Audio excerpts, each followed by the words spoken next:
Bien, la verdad es que parecerá repetitivo, parecerá reiterativo, parecerá muy básico para este nivel hablar de la célula. Pero bueno, la verdad es que la célula pues siempre da de qué hablar. ¿Por qué? Porque nosotros vamos a ver que a nivel de la patología, en el desarrollo de la enfermedad, las manifestaciones clínicas que tenga el paciente, tú ponle nombre, ponle título. Esa manifestación clínica se da porque a nivel de la célula ocurren cambios. Y no solamente en la célula.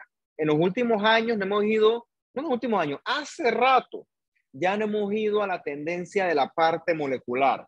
¿Qué ocurre? A nivel molecular ocurren cambios. Y esos cambios a su vez repercuten en la célula. Y esa repercusión de la célula provoca cambios en los tejidos y los cambios en los tejidos provoca cambios en los órganos o regiones anatómicas y eso es lo que provoca al paciente una enfermedad con sus respectivos signos y síntomas.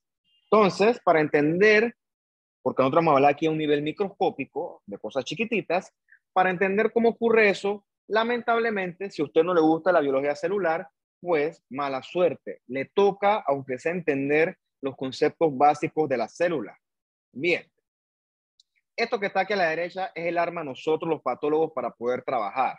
Es un microscopio. Nosotros vemos los tejidos debajo de ese microscopio y entonces, conociendo los conceptos básicos de la histología y de la biología celular, podemos saber qué es normal y qué es anormal. Y basado en qué es anormal, podemos hacer un diagnóstico a ese paciente y ese diagnóstico le va a conllevar al paciente un manejo y un pronóstico.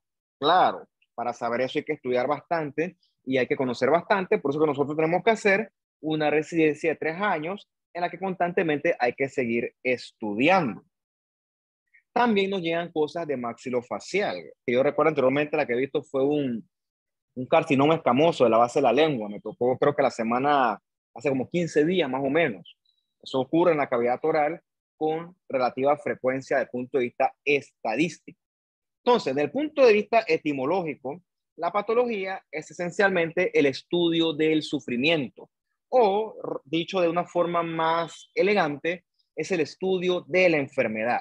Como les dije, en un principio pensábamos que lo que cambiaba era la célula, pero hoy en día nos vamos más hacia la tendencia de que los cambios que ocurren, que se traducen en la enfermedad, ocurren es a nivel molecular. Obviamente yo no voy a hablar aquí full de molecular, pues porque eso es muy difícil de digerir. Entonces, en este curso, nosotros nos vamos a enfocar es en ciertos cambios que ocurren a nivel celular y algo de los cambios generales que pueden ocurrir a nivel molecular. Esta foto es vieja, esta maleta, bueno, sí la tengo todavía, pero la uso ahora para guardar mis cosas. Tengo un cepillo de dientes, una pasta de dientes. Esto cuando comencé apenas yo. Toca actualizarla. Bien, hablando un poquito del genoma, cuando se descubrió que nuestras células tenían un montón de códigos que son los que literalmente tenían todos los manuales de nuestra célula, de todas las herramientas que tiene la célula, eso fue un boom para la ciencia. ¿Por qué? Porque se descubrió que yo heredo parte de ese material de mis padres y entonces eventualmente yo le heredo parte de ese material a mis hijos y así nos vamos, así nos vamos. Entonces se heredan cosas buenas, pero también se pueden heredar cosas que no son tan buenas y también se pueden heredar cosas patológicas. Entonces, en ese entonces, se comenzó a estudiar esta parte de los genes que contienen las células de nosotros, los seres humanos. Fue realmente un boom, que fue una revolución en la medicina. Entonces, alguien con mucho tiempo libre describió que nuestro genoma tiene aproximadamente 3.2 billones de bases de DNA. O sea, cada uno de estos que está aquí, 1, 2, hasta que llegues a 3.2 billones. Eso es un número que simplemente agarra y excede el alcance de nuestra imaginación. Bien, a veces enreda un poquito que entender qué son los genes. Bien, los genes son, como yo lo veo, una especie de manuales. Manuales que tiene tu célula y esos manuales los utiliza la célula para entonces codificar proteínas. Que las proteínas son básicamente las moléculas efectoras que funcionan en toda nuestra célula. Es como si tú vas al súper y te compras una cajetita de esta de dulce, ¿okay? Unos dulces esos que vienen en polvo. Y tú crees que es fácil de hacerlo, echas el polvo, le echas agua, que se le echas un huevo, y en vez de echarle azúcar, tú le echaste sal. Entonces el dulce te queda todo pretty, todo bonito, todo aparentemente bien hecho, y cuando lo vas a probar, está salado, está malo, no sirve. ¿Cuál fue tu error? Que las instrucciones que tú seguiste, que fue las que te dio la gana, llevaron a que el dulce fuera inadecuado. Algo similar ocurre con nuestros genes. Los genes tienen instrucciones para que se codifiquen proteínas que son adecuadas para el funcionamiento de la célula. Pero hay veces que esos genes pueden sufrir algún tipo de daño. Eso lo vamos a hablar más adelante o a lo largo del curso realmente. Y puede que esos daños en los genes entonces se traduzcan a proteínas inadecuadas. Y el hecho de que la célula codifique proteínas inadecuadas se traduce entonces en proteínas disfuncionales en la célula, que al final del día se puede traducir en que la célula funcione de forma inadecuada. ¿Qué ocurre? En un principio pensábamos que todo el 100% del DNA se encargaba de codificar proteínas, pero con nuevos avances y más investigación, porque aquí la investigación con respecto a este tema le puede dar dos vueltas a este edificio y todavía queda de sobra, solo se vieron que aproximadamente 20.000 genes son los que codifican proteínas. O sea, un 1.5, un 1% del genoma es codificante. El resto del 98% del genoma, entonces, ¿qué hace? ¿Okay? ¿Qué hace entonces ese resto del genoma? Bien, el resto del genoma lo que hace es codificar para elementos que regulan la expresión de genes. ¿Por qué? Porque los genes no pueden estar encendidos y codificando todo el tiempo. Eso es como, por ejemplo, usted tiene un carro, usted llega a su casa y no es que el carro lo deja prendido y se va entonces a hacer sus cosas y el carro siempre queda encendido. Eso es deleterio.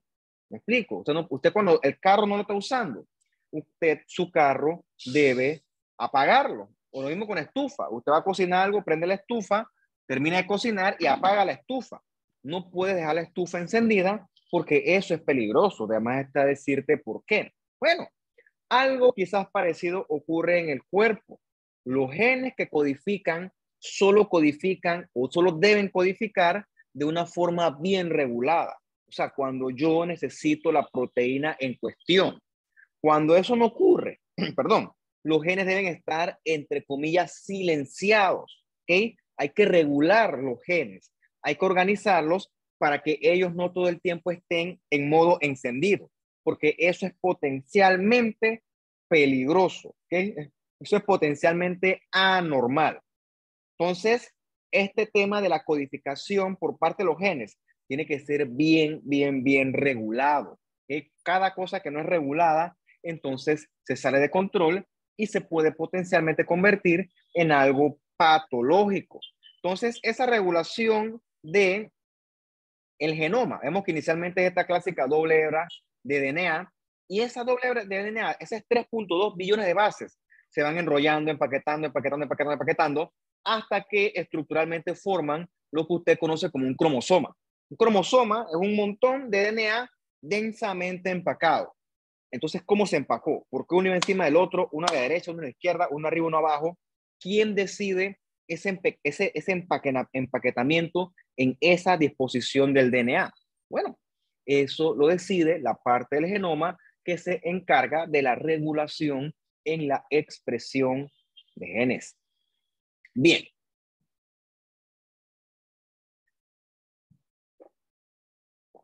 Luego de eso se ha adoptado otra tendencia otra forma de pensar con respecto a este tema de los genes que involucra a la epigenética. Esa epigenética involucra cambios que pueden ocurrir en la expresión de los genes, pero que no van a ser causados por alteraciones propias del DNA. Porque si te pones a ver aquí esta imagen, esto no solamente es DNA. Aquí también son importantes estas bolas amarillas que esquemáticamente son proteínas que nosotros les vamos a llamar histonas. ¿Okay? Esas histonas son fundamentales en este estudio de la epigenética. ¿Por qué? Porque el DNA se va a enrollar alrededor de estas histonas y gracias a ese enrollamiento, el DNA se puede silenciar o se puede desenrollar para que se exprese dependiendo de, ¿ok? Esos cambios son colectivamente, tienen que ver con la regulación de los genes, tienen que ver con esta metilación del DNA, ¿ok? Entonces, esa unidad del DNA, como lo es aquí, el DNA enrollado alrededor de sus histonas, eso se llama un nucleosoma. Los nucleosomas constantemente se están enrollando y desenrollando dependiendo de los requerimientos de la célula en determinado momento. Entonces, por lo general, el nucleosoma está constituido de 4 pares de histonas, o sea, 8 más una H1. ¿Okay? Serán 9 histonas más su respectivo hebra de DNA. Entonces, esquemáticamente, esto que tú ves acá abajo, es un hepatocito. El hepatocito tiene características del núcleo que no comparte, por ejemplo, con un linfocito. Tú vas a ver que la cromatina, vamos primero con el núcleo del hepatocito es grandotote, ¿okay? Es grandotote y esencialmente la cromatina es clarita. ¿Okay? Esa cromatina clarita se llama eucromatina y es una cromatina activa en la síntesis y la transcripción de proteínas. Y esa región central es el nucleolo. Las células con esas características nucleares son células activas en la síntesis y transcripción de proteínas, tal como el hepatocito. El hepatocito usted sabe que literalmente sintetiza todas las proteínas y gran parte de las macromoléculas de todo el cuerpo. Sin embargo, tienes otras células como los linfocitos que el núcleo es todo negrito. Eso es pura heterocromatina, porque en su estado inactivo, literalmente, él no secreta absoluta o prácticamente nada. Bien. Usted sabe que sus células y las mías también trabajan de una forma extremadamente regulada. De repente esa es como la palabra clave de la célula, la regulación. La célula no hace ni mucho ni poco, hace justamente lo que tiene que hacer en el contexto de un adecuado equilibrio. Entonces, ¿cómo se logra eso? Gracias a la gran organización que hay dentro de la célula que la proveen los distintos organelos intracelulares. Entre esos organelos que encontramos nosotros, por ejemplo, el retículo endoplasmático rugoso, que es rugoso porque tiene un montón de ribosomas adheridos a su pared y esos ribosomas junto con el retículo rugoso se encargan de secretar proteínas, por ejemplo, proteínas que van a ser parte de la membrana plasmática, van a ser enzimas o que, por ejemplo, van a ser también componentes de otros organelos o en el caso de una célula que secrete proteínas, también las van a secretar las van a fabricar para secretarlas por exocitosis. Por ejemplo, en el caso de las células plasmáticas que sintetizan entonces inmunoglobulinas o anticuerpos. Bien, ¿cómo codificó el retículo rugoso sus proteínas? Bueno, porque tiene los códigos que vienen de los genes que posee el núcleo. Entonces, gracias a esos códigos o a esas instrucciones o esos manuales, se sintetizan las proteínas. Entonces, ¿cómo sabe el retículo rugoso el destino de la proteína en cuestión? Bueno, él no lo sabe porque no es función de él. Luego que la proteína ha sido sintetizada, pasa al aparato de Golgi, donde éstas se empaquetan y entonces le ponen una etiqueta. La etiqueta marca el destino de esta proteína, ya sea ser parte de otros organelos, ya sea para ser secretada por exocitosis o lo que venga al caso. También tenemos otros organelos como el retículo endoplasmático liso, que su función, sobre todo en el hígado y otras células, es el metabolismo de medicamentos y también de alcohol. Entonces, usted va a hablar mucho del hígado, sobre todo cuando usted dé su clase de farmacología, porque si es que no la ha dado todavía o ya la dio, porque el hígado es fundamental para el metabolismo hepático de gran parte de los medicamentos. Bien, Esta es una imagen del libro que yo les pasé, esquemáticamente, pues, en términos generales, así es como se ve una célula. Tú ves que el núcleo es enorme realmente en comparación con el resto de los organelos, ocupa una gran parte de la masa o del volumen de la célula. Por lo general, el retículo rugoso se ve periférico al núcleo, que es prácticamente adyacente. De una vez viene el aparato de Golgi, y ves también otros organelos que discutimos más adelante, que son la mitocondria, el lisosoma y sobre todo ciertas proteínas del citoesqueleto. Bien, es importante conocer que la célula también debe interactuar con su matriz extracelular. De la matriz extracelular, la célula adquiere un montón de elementos que le indican a la célula cómo debe actuar. Por ejemplo, la célula tiene que captar señales de transducción del medio externo. Esa señal de transducción le va a ayudar a la célula a realizar una función dada. Obviamente, para, entre comillas, decodificar esa señal de transducción, la célula debe degradarla primero y analizarla bien. Esa degradación, por ejemplo, se hace en los proteosomas, que son organelos donde se degradan proteínas.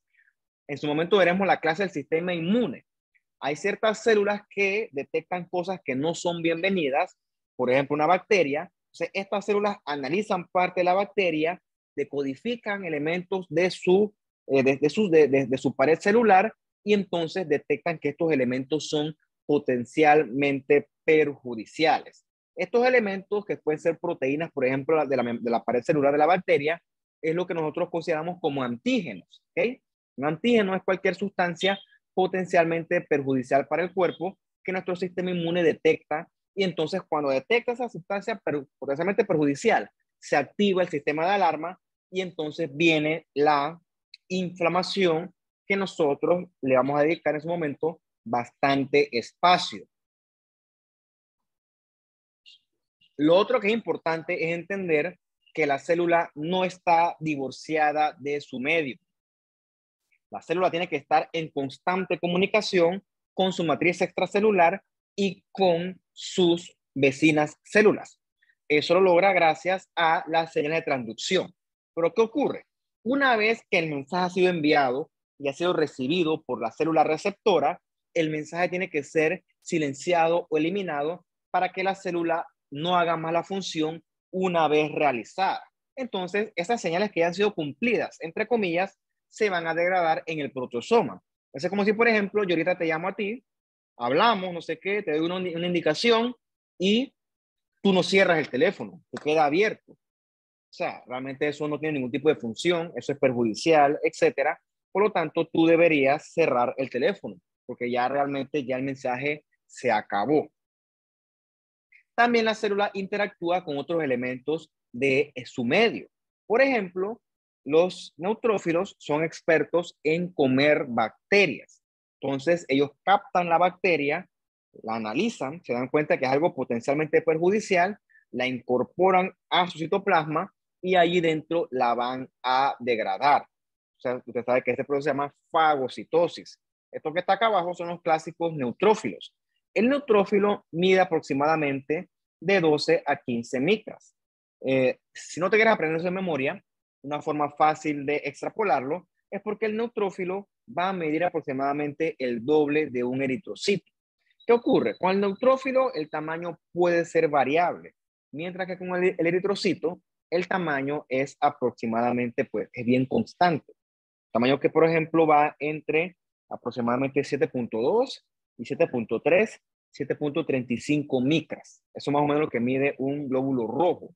Más o menos el neutrófilo va a medir el doble. El núcleo de él es un núcleo característicamente polimorfo nuclear. Es un núcleo que se divide en varios lóbulos irregulares. De ahí viene la palabra polimorfo, poli de muchos, morfo de formas. Y lo otro característico es que en su citoplasma va a haber bastantes granulitos.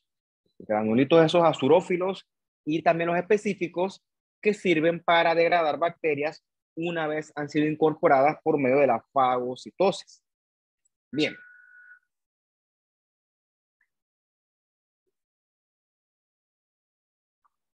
Lo otro que es fundamental para la célula es el citoesqueleto.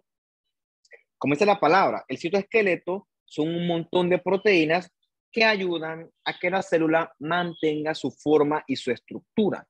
También le permiten a la célula movilizarse, porque hay que dejar claro que la célula no es una estructura estática, es una estructura dinámica. El citoesqueleto también se encarga de que los componentes puedan viajar de un lado de la célula a la otra, como si fueran canales o vías de comunicación. También el citoesqueleto es fundamental para mantener la polaridad de la célula. Eso probablemente es un fenómeno que usted debió haber visto cuando estudió sus clases de histología, cuando dio la clase de los epitelios. Usted sabe que los epitelios tienen un compartimiento apical, un compartimiento basal y un compartimiento lateral, que colectivamente se llama eso el compartimiento vasolateral. ¿Qué ocurre?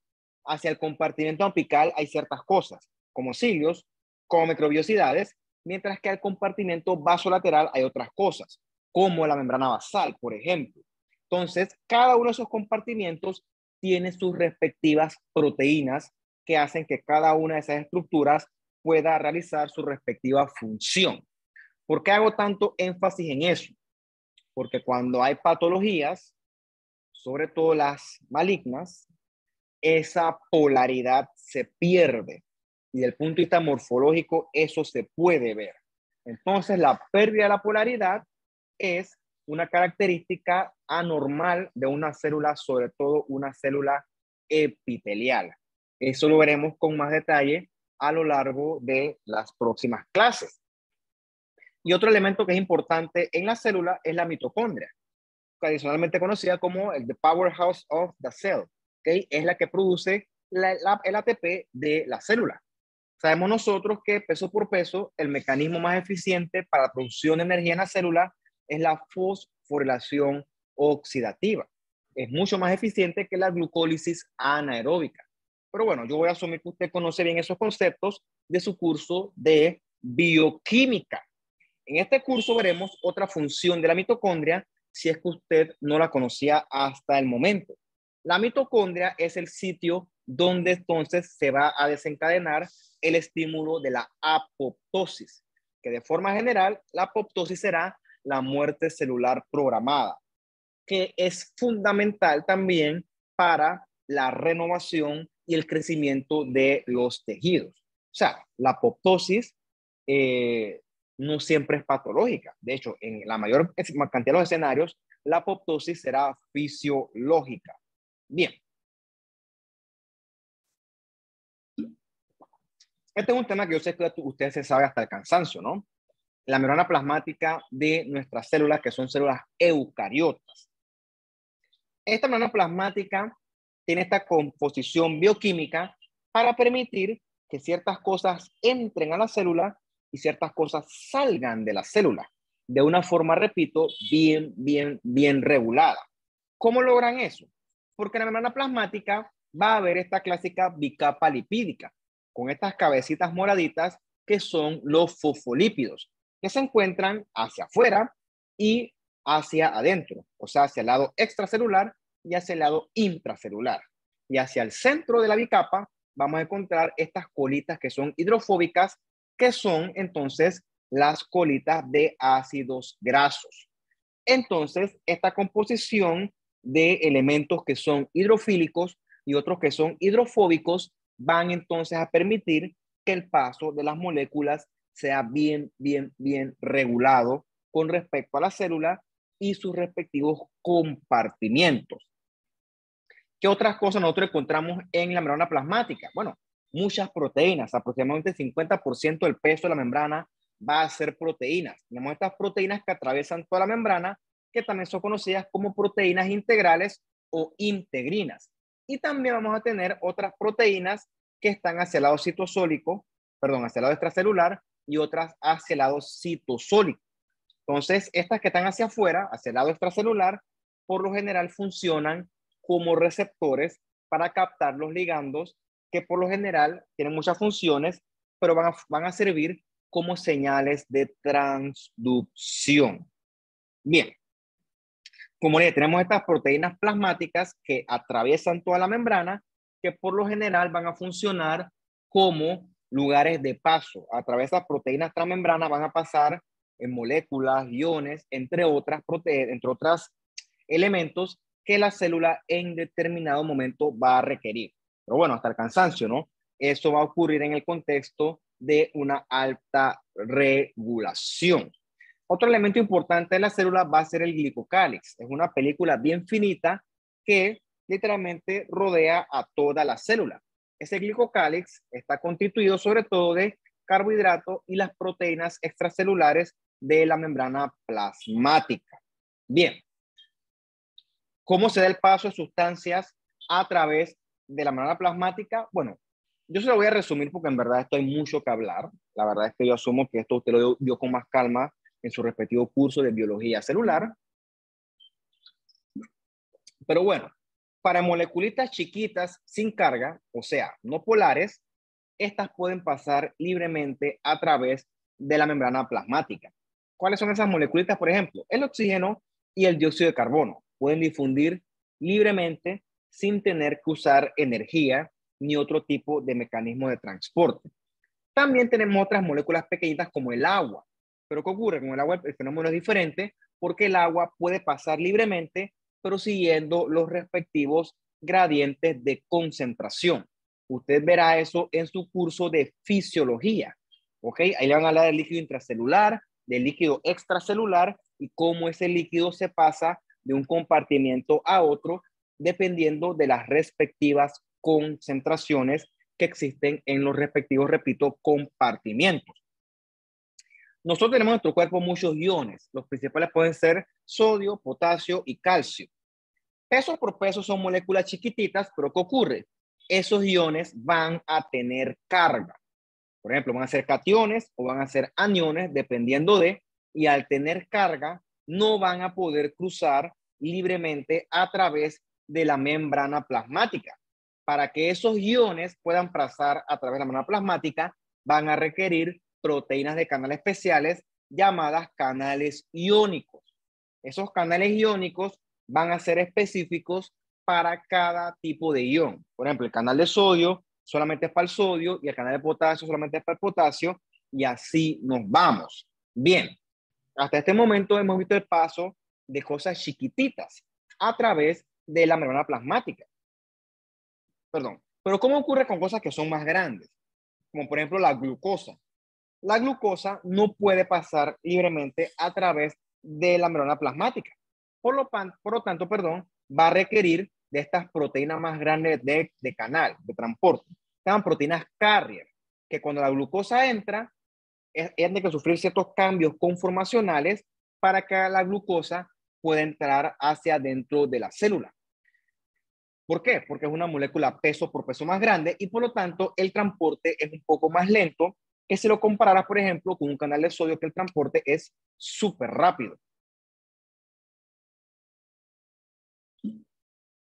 Cuando yo me imagino la proteína de canal, perdón, la proteína carrier, me la imagino como, por ejemplo, las exclusas del canal. Por ejemplo, para que este barco tan grande pase, la esclusa del canal tiene que sufrir un montón de cambios. Sube el agua, baja el agua, se abre una compuerta, se abre la otra. Yo no sé, pregúntele a alguien que sea ingeniero, pues yo no sé esas cosas. La cosa es que sé que el barco grandotote ese no va a poder pasar libremente. Es muy grande. Entonces, tiene que la esclusa sufrir todos esos cambios conformacionales para que al final entonces el barco pueda pasar. Hasta que esos cambios conformacionales no sean efectuados, el barco no va a poder pasar. Bueno, lo mismo ocurre con la glucosa. ¿Ok? El paso es lento, pero eficiente, ¿ok? Entonces, pues, y como una molécula, imagínate que es muy grande, lo que pasa, la glucosa es muy grande si la comparas versus un sodio o un potasio, por eso es que el mecanismo de transporte va a ser distinto. Bien, vamos a tomar aquí unos 3 minutos y seguimos más adelante.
Listo, sigamos entonces.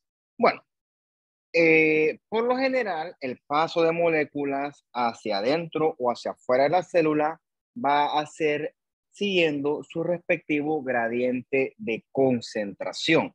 En este sentido, por lo general, la molécula suele ir de un lugar de mayor concentración hacia un lugar de menor concentración. Ese transporte que sigue el gradiente de concentración es el que nosotros le llamamos un transporte pasivo. ¿Okay? Al ser pasivo quiere decir que no utiliza energía. La contraparte será el transporte activo. ¿Okay? En este transporte activo, la molécula en cuestión va a ir en contra del gradiente de concentración y esto definitivamente va a requerir energía. Un buen ejemplo de eso ocurre con la bomba de sodio y potasio, donde estos iones van en contra de su gradiente de concentración. Otro concepto importante que, repito, usted va a ver mejor en fisiología, pero se lo voy a adelantar yo, es que ocurre con respecto a la permeabilidad de las células, sobre todo de la membrana, hacia el agua. Por ejemplo, si tú agarras este eritrocito que está aquí y lo colocas en un medio donde la concentración del medio es la misma que la concentración del medio intracelular, o sea, lo que está afuera y lo que está dentro está igualmente concentrado, o sea que hay la misma cantidad o hay la misma proporción de soluto disuelto en un solvente, no va a haber traspaso de agua entre compartimientos. Pero, ¿qué ocurre si entonces agarras ese pobre eritrocito y lo metes o lo colocas en una solución que está sobrecargada de sal? O sea, una solución hipertónica. Entonces, el medio extracelular va a estar sobrecargado de sodio, va a estar hiperosmolar si lo comparas con el medio intracelular. Y entonces, ¿cómo balanceas estas dos concentraciones? Bueno, la forma de balancearlo va a ser diluyendo el medio extracelular. ¿Y cómo lo diluyes? Con agua. ¿Okay? ¿Y de dónde vas a sacar agua para realizar esa función? Bueno, esa agua la vas a sacar desde adentro de la célula. Por eso es que en un medio hipertónico, la pobre celulita se va a churrar como una pasita, de manera que va a favorecer o a tratar de realizar que los dos compartimientos queden respectivamente balanceados. Lo contrario ocurre si colocas el eritrocito en un medio hipotónico, como por ejemplo agua destilada. ¿Okay? El agua destilada es hipotónica en comparación con el medio intracelular. Entonces, nuevamente, nosotros queremos balancear estos dos medios. No lo balanceo echándole más sal a la solución hipotónica. Lo balanceo es quitándole agua a esa solución hipotónica para que quede lo más cercano al equilibrio. Si tú le quitas agua a la solución hipotónica, ¿a dónde la vas a colocar? Bueno, hacia adentro de la célula. La célula blue se va a hinchar, se va a poner grandotota. Hasta cierto punto la célula, si no está bien regulada, ¡puf!, se puede reventar. Que eso es lo que ocurre. Hay ciertas veces que las concentraciones de los medios varían y para prevenir estos cambios en la concentración o en la cantidad de agua de la célula, las bombas iónicas literalmente comienzan a sacar agua hacia afuera de la célula para evitar que la célula se hidrate en exceso. Eso ocurre a cada rato, porque a cada rato nuestros medios extracelulares va a sufrir o va a pasar por cambios en la osmolaridad. Entonces, para regular eso, yo necesito la bomba de sodio y potasio. Es como si, por ejemplo, en su casa se derrama algo, ¿no? Ahorita estoy tomando esto y ¡puf!, se derrama, se me cae sin querer queriendo y se derrama al piso. Bueno, yo tengo que limpiarlo entonces, ¿no? Y se vuelve a derramar, las veces que se derrame, yo tengo que limpiar, porque si no se va a quedar todo el piso mojado y eso es potencialmente perjudicial. Bueno, el acto de limpiarlo consume energía y tiempo, pero es la única manera de mantener este lugar lo más limpio y en equilibrio posible. Algo similar ocurre con la célula. A veces es expuesta a medios que son un poquito diferentes en concentración y entonces las variaciones de agua se alteran. y la célula utiliza sus mecanismos dependientes de energía para entonces comenzar a sacar agua y mantenerse ella lo más en equilibrio posible. Pero ¿qué ocurre? Cuando la célula está bajo ataque, pueden entonces esos mecanismos de producción de energía se pueden perder. O sea, la célula pierde la capacidad de utilizar la bomba de sodio y potasio y por lo tanto la célula ¡blup! Se inunda y ¡buf! Se rompe, se muere. Eso ocurre o puede ocurrir cuando la célula está bajo ataque. Ese concepto lo desarrollaremos con más calma cuando demos la clase de la lesión celular. Bien, hemos hablado entonces de transporte de oxígeno, dióxido de carbono, agua, glucosa y ciertos iones. Pero ¿qué ocurre con moléculas que son mucho más grandes? Como por ejemplo las macromoléculas. Bueno, las macromoléculas, para que puedan ser incorporadas a la célula, necesitamos otro tipo de transporte. ¿Okay? Este se llama la endocitosis. Cuando una célula capta una macromolécula de interés, este interactúa con receptores de la membrana plasmática. Esos receptores comienzan a incorporar estas macromoléculas y las encierran en estas vesículas de transporte. Entonces, esas vesículas de transporte van a su sitio de destino y entonces eventualmente esa vesícula de transporte va a ser reciclada. Importante es que hay ciertas ciertas células donde estos mecanismos de endocitosis pueden estar afectados y eso se va a traducir en enfermedad del paciente. Por ejemplo, en esa hipercolesterolemia familiar. A manera de resumen, usted sabe que de forma histórica y de forma bien cultural, consumir grasas en exceso es perjudicial. Pues la verdad es que consumir cualquier cosa en exceso es perjudicial, cualquier cosa, no solamente las grasas. Pero bueno, porque las grasas se asocian a las arterias tapadas. Se llama aterosclerosis, que poco a poco la arteria coronaria o las arterias coronarias se pueden ir obstruyendo por exceso de depósito de colesterol y grasas y porque eso provoca inflamación en la pared de la arteria en cuestión. Para que eso ocurra, tú tienes que tener años de exceso de ingesta de grasa y también tienes que ser una persona sedentaria, con malos hábitos, etcétera. Eso no ocurre de un día para otro.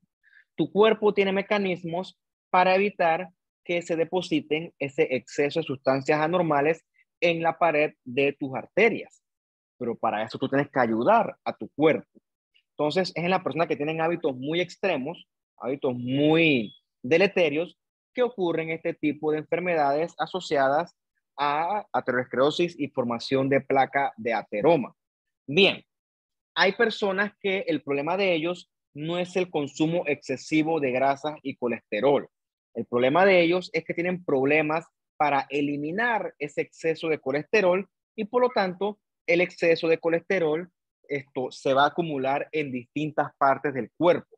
Partes que son inofensivas, como por ejemplo en la piel, se forman esas bolitas amarillas que son los santomas, también en los codos, y también ahí no hace nada, y también se deposita ese exceso de colesterol en la pared de la arteria de una forma mucho más rápida que en una persona sana. ¿Por qué? Porque esa persona tiene defectos a nivel de los receptores que lo que hacen es que ese montón de colesterol se acumule con mucha más velocidad. Eso es anormal. O sea que esos pacientes te hacen de forma prematura eventos coronarios. Un paciente que se infarta antes de los 30 años, eso es anormal, porque eso es una edad muy pronta, para que se forme una placa de ateroma que obstruya.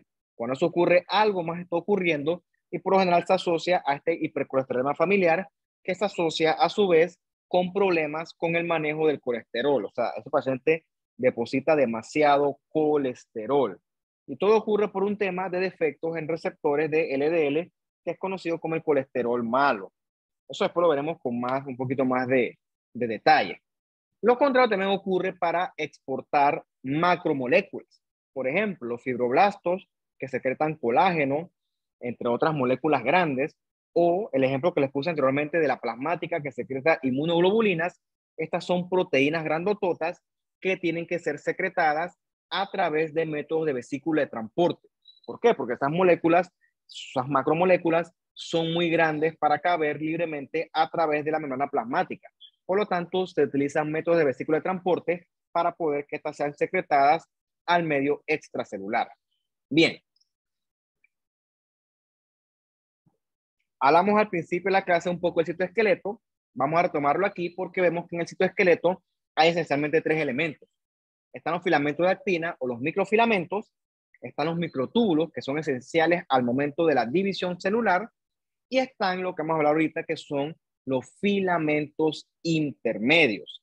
Antes de pasar a hablar de eso, esta imagen es importante para entender el tema este de la polaridad, sobre todo de las células epiteliales. Ves el compartimento apical. Hacia el compartimento apical van a estar las estructuras especializadas del ápice de la célula, en este caso microbiosidades, van a estar las tight junctions, ¿ok? Y más acá abajo, al compartimento vasolateral, vamos a encontrar las componentes de la membrana basal y ciertas proteínas integrales que lo que hacen es interactuar con el medio extracelular. Gracias al citoesqueleto, estos compartimientos se mantienen cada uno en su respectivo sitio. Cuando hay patología de base, sobre todo las neoplásicas, este fenómeno se puede alterar. Bien, esta parte sí le voy a dedicar un poquito más de tiempo, es la parte de los filamentos intermedios. Bien, para la patología, para el estudio de la patología, es fundamental conocer el tema este de los filamentos intermedios. ¿Por qué? Porque nuestro cuerpo tiene un montón de células y cada una de esas células va a tener eventualmente el potencial de convertirse en algo maligno. Y dependiendo de qué sea eso maligno en lo que se transforme, el tratamiento y el pronóstico para el paciente va a variar. Habiendo dicho eso, no solamente hay neoplasias malignas, también hay neoplasias benignas que nosotros vamos a discutir con mucho más calma cuando lleguemos a esa parte del curso. En este sentido, se pueden malignizar, por ejemplo, células epiteliales, células mesenquimales, células del músculo, células del hueso, células del cartílago, células linfocitos, células linfoides, y la línea, prácticamente toda. Cuando una célula se maligniza, se transforma en algo literalmente monstruoso. O sea que la célula se va a desdiferenciar. Y el problema es que la célula maligna ya no se parece en nada a la célula original. Y entonces, ¿cómo yo hago para saber con qué tipo de malignidad estoy lidiando? Bueno, para esto nosotros los patólogos utilizamos algo muy útil que se llama los métodos de inmunohistoquímica. Esos métodos se basan en conocer los conceptos básicos de la reacción antígeno-anticuerpo para saber que hay ciertos anticuerpos que van a reaccionar a componentes comunes dentro de ciertas células. Parte de estos elementos van a ser los filamentos intermedios. Por ejemplo, para el epitelio, los epitelios tienen filamento intermedio de queratina. Las células mesenquimales tienen filamento intermedio de bimentina. Las células de la glía tienen filamento intermedio de GFAP, que es la proteína ácida fibrilar de la glía. Y las neuronas tienen filamento intermedio de neurofilamento, por decirles algo. Entonces, si yo tengo un tumor que no sé qué es, porque el tumor se ha vuelto en algo que no se puede identificar por H&E, entonces yo sospecho que eso es epitelial, entonces yo le mando atención de citoqueratinas. Y dependiendo del resultado, si es positivo o negativa, eso me indica a mí que lo que yo estoy lidiando puede ser un tumor de origen epitelial. Y basado en eso, el paciente se le hace más investigación, se le estudia más o se le puede dar un tratamiento. O también puede ocurrir lo contrario, porque el tumor no sea epitelial. Pues ambas respuestas son importantes para el estudio del paciente. Bien. Las citoqueratinas son esos anticuerpos de inmunistoquímica que se utilizan para determinar células con diferenciación epitelial. La célula maligna de origen epitelial va a recibir el nombre de carcinoma. La citoqueratina que nosotros usamos, que es la de amplio espectro, es la citoqueratina AE1, AE3. Pero basado en esa hay un montón de citoqueratinas que son de alto peso molecular y de bajo peso molecular. Y utilizamos, una vez que yo determino que el tumor es epitelial, yo puedo utilizar distintas combinaciones de citoqueratinas para determinar, por ejemplo, si el pulmón es de mama, si el pulmón es, el tumor es de pulmón, por ejemplo, si el tumor es de tiroides, si es de ovario o de órganos ginecológicos. Entonces, nosotros utilizamos ese montón de marcadores para poder extrapolar un posible origen primario que ayude a que ese paciente reciba un respectivo tratamiento. Por ejemplo, esto que está aquí, usted sabe que es una epidermis, es una piel, ¿no? Clásico epitelio escamoso estratificado que hace queratina. Bien, para esta piel utilizamos una tinción PAN-K, es pan-citoqueratina. Entonces ves que esa PAN-K, todos los chocolatitos va a ser lo positivo. Entonces ves que los chocolatitos marcó el epitelio, o sea, la epidermis, y también estas glandulitas, estos anexos que son las glándulas ecrinas. Y también acá marcó a las glándulas sebáceas. Eso quiere decir que las estructuras chocolatitas van a tener filamento intermedio de queratina, por lo tanto, deben ser células epiteliales. Más o menos así es como si se utiliza la inmunohistoquímica. Mientras que el estroma, o sea, la dermis, que esencialmente es tejido conectivo con colágeno, allí las células que se encuentran, que son células estromales, fibroblastos y compañía, no son células epiteliales. Por lo tanto, yo no debo encontrar en este sitio células positivas a citoqueratinas. En ese sentido, hay otras citoqueratinas que se derivan, pero bueno, eso yo considero que ya es muy avanzado, pues, y no viene al caso para su nivel. Otro filamento intermedio es la vimentina. El problema con la vimentina es que marca muchas cosas, literalmente prácticamente todo. Por eso es que no es un anticuerpo muy específico.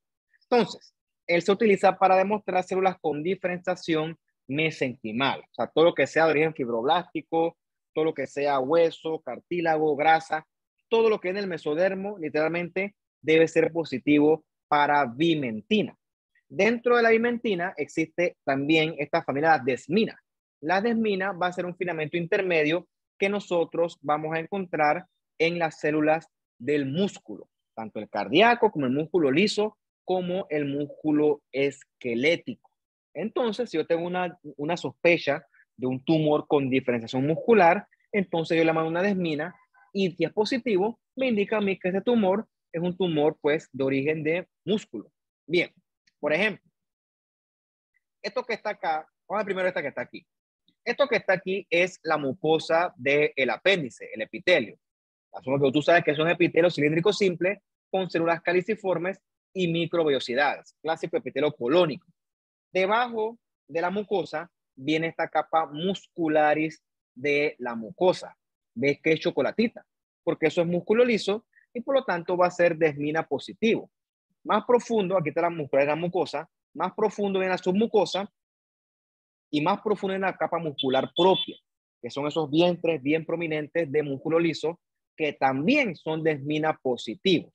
Bien, por ejemplo, un paciente tiene un tumor de células fusiformes que no sabemos qué es. Entonces, ese tumor es positivo para desmina.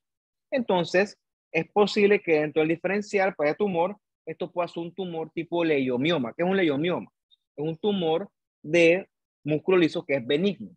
Leio de liso, mio de músculo, oma de tumor benigno. De hecho, esos son los tumores súper comunes que usted habrá conocido como los mal llamados fibromas. ¿Okay? Esos tumores del útero, se llama leiomioma. ¿Por qué? Porque eso se origina del músculo liso del útero, también conocido como el miometrio. Fibroma es un tumor completamente distinto que se origina de el estroma y el tejido fibroso. Eso tiene otra histogénesis completamente distinta, pero pues se le llama mal, no se llama ningún fibroma, se llama leiomioma. También puse la desmina para identificar contrapartes malignas, como este rhabdomiosarcoma, rhabdoestriado de músculo, sarcoma de tumor mesenquimal maligno. Por supuesto, hasta este punto, la inmuno no se manda sola, ¿ok? Para que yo pueda mandar una inmuno, tengo que tener un contexto morfológico adecuado. O sea, tengo que por la HY, por la morfología, determinar cuáles son mis posibles diferenciales y dependiendo de eso, yo mando mis respectivos marcadores de inmunohistoquímica. Y por supuesto, todo esto tiene que hacerse en el contexto clínico adecuado, ¿ok? Para eso es que uno estudia primero medicina y después patología, para entender con lo que estamos lidiando. Eso es lo que nos diferencia a nosotros de los laboratoristas y eso hace bastante diferencia. Bien. El otro marcador que utilizamos bastante es el GFAP, que es esta proteína ácida fibrilar de la glía. Ella es positiva en células con diferenciación glial. Por ejemplo, los astrocitomas, las células del epéndimo y los oligodendrocitos. Y también está este neurofilamento que es útil en células con diferenciación neuronal. Pero la verdad es que en la práctica, pues, este no es tan útil. Miren, esto que está acá es un cerebro, ¿okay? Estas son las neuronas que la ves grandotota, y ves en el fondo a las células de la glía acompañándolas. Entonces, esa célula de la glía, la más abundante es el famoso astrocito. El que la vio dijo que tiene una forma de una estrellita, ¿ok? Astro de célula, astro de estrella, cito de célula. Pero lo cierto es que por HY no se ve eso. Entonces yo necesito otra tinción que me resalte a ese astrocito. Una que yo puedo indicar es esta GFAP. Por el GFAP, tú ves el chocolatito como es una celulita que extiende muchos procesos dendríticos bien finos. Bueno, esos son los famosos astrocitos. Ves con esta GFAP cómo se ven de bonitos ellos. Entonces, a veces que tengo un tumor que yo sospecho que es de origen de la glía, tú le mandas el GFAP y si es positivo, quiere decir que ese tumor es de acá arriba. Sin embargo, puedo aplicar lo que dijimos anteriormente. Si hay tumores, pues digo parasitokeratinas, quiere decir que es un tumor epitelial. O sea que probablemente eso vino a otro lado y por lo tanto es posible que sea, o es altamente posible que eso sea una metástasis.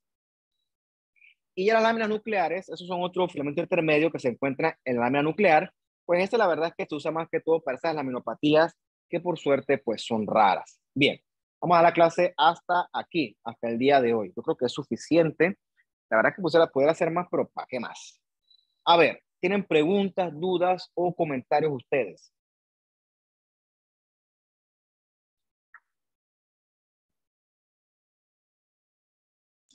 La verdad es que todo quedó muy claro. ¿Todo quedó muy claro o todo quedó muy enredado?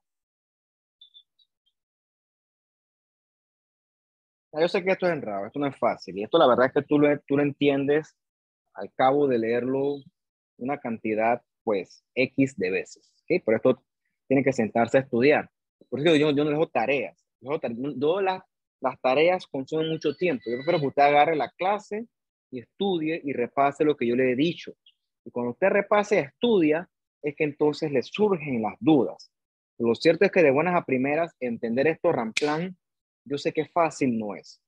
Entonces, esa es la idea, ¿no? Que no hemos nosotros de jueves en jueves, cosa que tú tienes tiempo de sobra para organizarte y poder estudiar lo que yo les he tratado a ustedes de más o menos resumir el día de hoy. Y en resumen, porque aquí hay muchas otras cosas más que hablar, pero bueno, sería esto una metralleta y la verdad es que para mí es cansón y asumo que para ustedes también.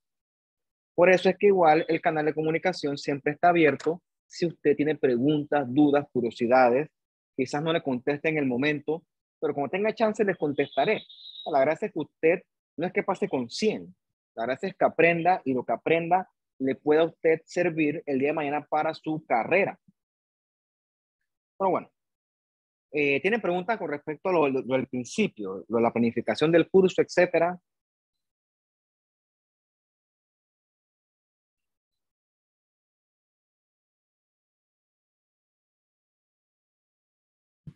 No, profe, Eh, la verdad que no. Yo tengo una Bueno, Dale, pues. pregunta, pero no de Dale. eso. Bueno, dale, lo que Quisiera sea. saber cómo algún libro que usted nos recomiende para poder ir leyendo. Yo les pasé el libro. Sí, por Sí, WhatsApp. sí. Sí, al chat. Si quieres Sí. junta evidencia, ay, no, no le voy a pasar más nada porque no lo revisa. Qué pena. A que sepas, a que lo sepas. Revísalo. Y si no puedes abrir, me avisas y te lo mando por otro método. ¿Qué más?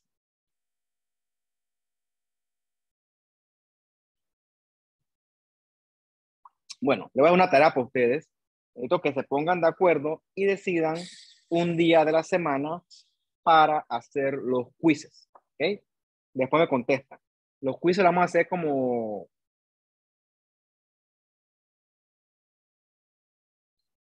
esta semana, no, la de más arriba. ¿Ok? Tienen tiempo para ponerse de acuerdo y decirme qué día quieren hacerlos. Puede ser cualquier día, cualquier hora, a mí me da perfectamente igual porque yo lo programo y usted pues se encarga de hacerlo donde sea que esté.